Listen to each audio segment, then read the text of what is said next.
देश के number 1 channel के नंबर 1 शो कच्चा चिट्ठा में आप सभी का स्वागत है।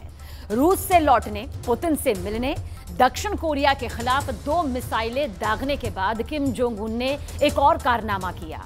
देश की रबर स्टैंप संसद बुलाकर उत्तर कोरिया ने खुद को परमाणु शक्ति संपन्न देश का दर्जा दे दिया। उत्तर कोरिया ने ऐसा क्यों किया? क्योंकि तमाम प्रतिबंधों के बावजूद उत्तर कोरिया अब तक 6 परमाणु परीक्षण कर चुका है और 7वें परीक्षण की तैयारी में वो बेहद तेजी के साथ जुटा है। किम जोंग उन का अक्टूबर प्लान खौफ से भर देने वाला है। किम जोंग उन के दिमाग में जो इस वक्त चल रहा है उसे एशिया में बारूद बरसाना बेहद तय माना जा रहा है।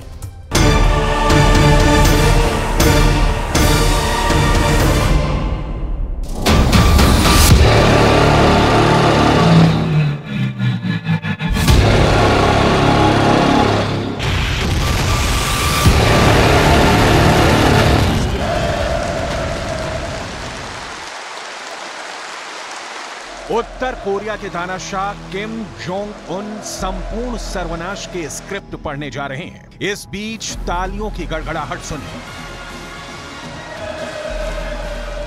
उत्तर कोरिया की तथाकथित संसद में इन तालियों के शोर में जो प्रस्ताव पास हुआ है उसकी डिटेल आपको आगे दिखाएंगे। उसके पहले किम जोंग उन के नए विनाशकारी प्लान को समझ लीजिए। 1 2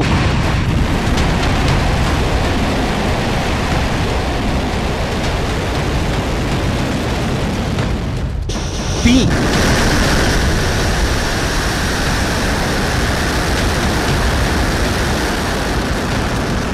4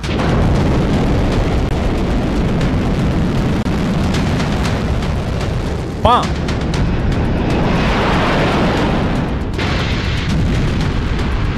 6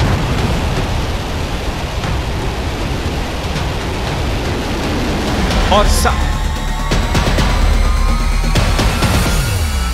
उत्तर कोरिया 7वां परमाणु परीक्षण की तैयारी कर रहा है। यह खबर तब आई है जब संयुक्त राष्ट्र में उत्तर कोरिया के प्रतिनिधि ने अमेरिका और दक्षिण कोरिया पर सीधा आरोप लगाया है कि इनके संयुक्त युद्धाभ्यास के बाद कोरिया प्रायद्वीप परमाणु विस्फोट के मुहाने पर पहुंच गया है। उत्तर कोरिया की एटमी चिंता घड़ियाली आंसू के माफिक है।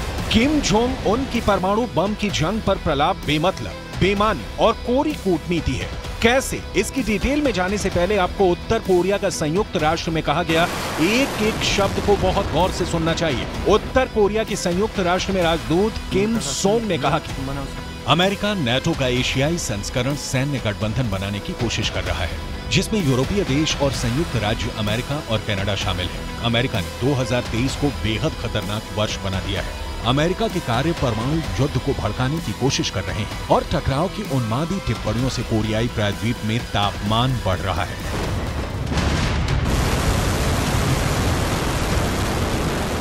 रूस से लौटने के बाद किम जोंग उन का जोश हाई है। ये क्यों है? इसका जवाब डिटेल में आपको दिखाएंगे। उसके पहले किम जोंग की नई परमाणु कारस्तानी के बाद कैसे युद्ध के तीखे सुर छेड़ दिए हैं वो देख लीजिए।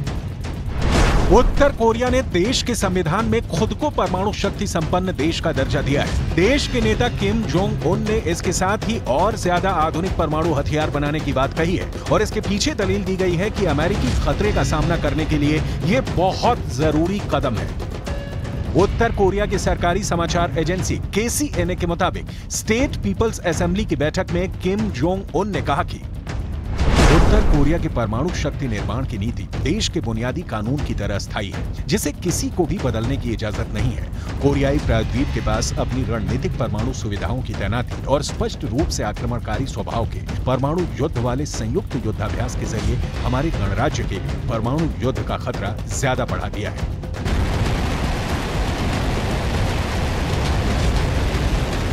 किम जोंग उन नेताओं में शुमार है जो जनता को भूखा रखकर विनाशक हथियारों के लिए खजाना खोल देते हैं। किम जोंग उन की हथियारों की भूख के आगे पूरा उत्तर कोरिया थर-थर कांपता है। जनता त्रस्त है, न पेट भर खाना है, न रोजगार है। और ये जो उत्तर कोरिया की स्टेट पीपल्स असेंबली की बैठक देख रहे हैं, ये काउंसिल बुनियादी तौर पर देश की संसद की तरह काम करती है, लेकिन इसकी भूमिका औपचारिक है, जो रबर स्टैंप की तरह इस्तेमाल की जाती है, जो किम जोंग उन की जेब में है।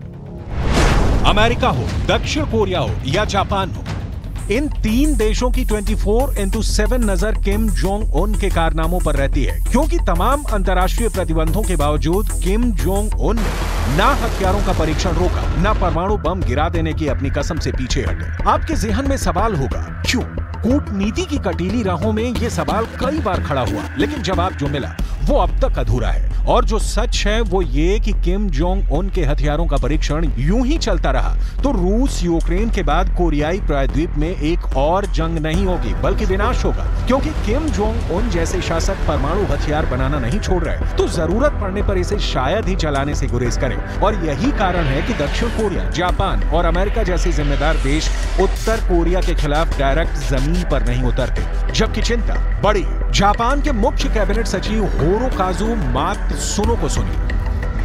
उत्तर कोरिया का परमाणु और मिसाइल विकास हमारे देश और अंतर्राष्ट्रीय समुदाय की सुरक्षा के लिए खतरा है। हम अमेरिका, दक्षिण कोरिया और बाकी अंतर्राष्ट्रीय समुदाय के साथ मिलकर संयुक्त राष्ट्र के प्रस्तावों को लागू करवाएंगे और उत्तर कोरिया के परमाणु हथियारों को पूरी तरह से खत्म कराएंगे।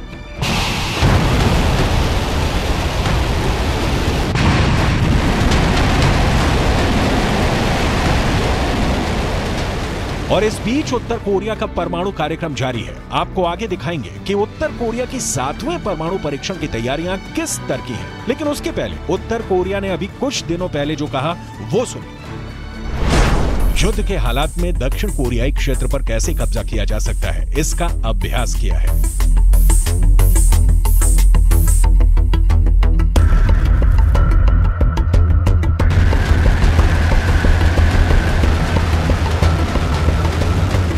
ये बयान तब आया जब उत्तर कोरिया की सेना ने कहा कि उसने प्रमुख दक्षिण कोरियाई कमांड केंद्रों और हवाई क्षेत्रों पर हमला करने के लिए प्योंगयांग से 2 सामरिक बैलिस्टिक मिसाइलें दागी।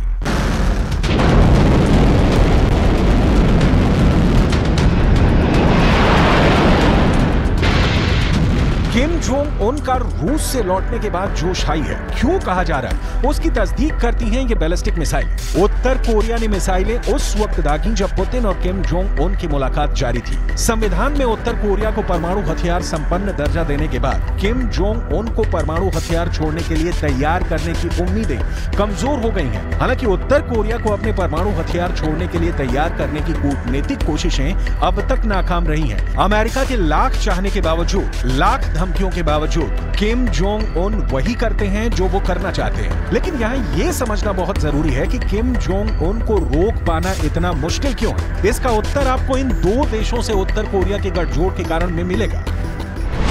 रूस, जहां से किम जोंग अभी लौटे हैं, जो अमेरिका से बदला लेने के लिए लालायित है। चीन, जिससे किम जोंग उन की दांत कटी दोस्ती बताई जाती है और इसका भी दुश्मन नंबर 1 है।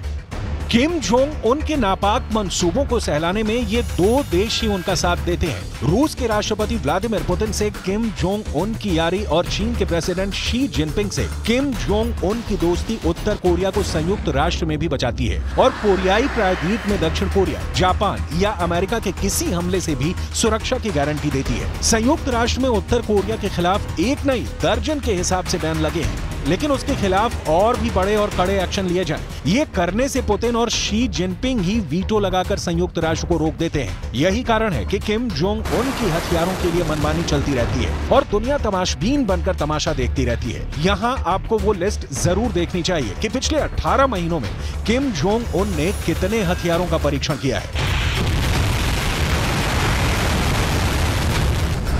उत्तर कोरिया ने 2006 के बाद से अब तक 6 बार परमाणु परीक्षण किया है। ऐसा मानना है कि उत्तर कोरिया के परमाणु हथियारों के जखीरे में 30 से 40 हथियार होंगे।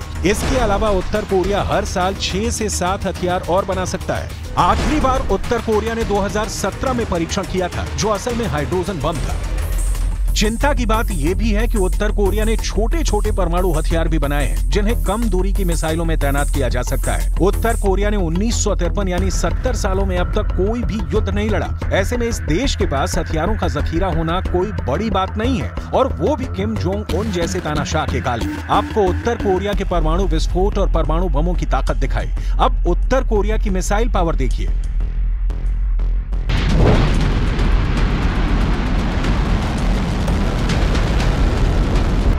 उत्तर कोरिया की राजधानी प्योंगयांग से न्यूयॉर्क की दूरी 11,000 किलोमीटर है और उत्तर कोरिया के होसोंग 18 मिसाइल की रेंज 15,000 किलोमीटर तक है। यानी उत्तर कोरिया से छोड़ी गई मिसाइलें अमेरिका तक पहुंच सकती हैं। और ये कहा भी जाता है कि किम जोंग उन की जितनी मिसाइलें दक्षिण कोरिया की ओर मुंह घुमाए खड़ी हैं, उससे कहीं ज्यादा मिसाइलें अमेरिका की ओर मुंह घुमाए खड़ी की गई हैं। उत्तर कोरिया ने 2022 में ही इंटरकॉन्टिनेंटल बैलिस्टिक मिसाइल से लेकर क्रूज और हाइपरसोनिक मिसाइलों का टेस्ट किया है। इनमें कुछ मिसाइलें तो ऐसी हैं जो रडार की पकड़ से बचने के लिए आवाज की स्पीड से भी कई गुना ज्यादा और कम ऊंचाई पर उड़ सकती हैं। कई मिसाइलें सबमरीन से भी लॉन्च की जा सकती हैं। यानी उत्तर कोरिया की मिसाइलें जमीन, आसमान और पानी हर जगह मार करती हैं। उत्तर कोरिया के इन कदमों को देखते हुए दक्षिण कोरिया और अमेरिका ने सुरक्षा सहयोग बढ़ा दिया है। बड़े स्तर पर संयुक्त सैन्य अभ्यास किए जा रहे हैं और इसमें जापान भी शामिल हो रहा है। उत्तर कोरिया संयुक्त राष्ट्र में इतनी तैयारी के बाद राग अलाप रहा है कि अमेरिका कोरियाई प्रायद्वीप में परमाणु लड़ाई का कारण बन रहा है। किम जोंग उन के इस प्रलाप का मतलब सिर्फ इतना है कि वो जब बम गिराएं तो इसका दोष उत्तर कोरिया के माथे पर नहीं जाए। ये किम जोंग उन का बचपना नहीं तो क्या है। कूटनीति दबी छुपी होती है, लेकिन उसका नतीजा बहुत साफ दिखता है, बिल्कुल स्पष्ट।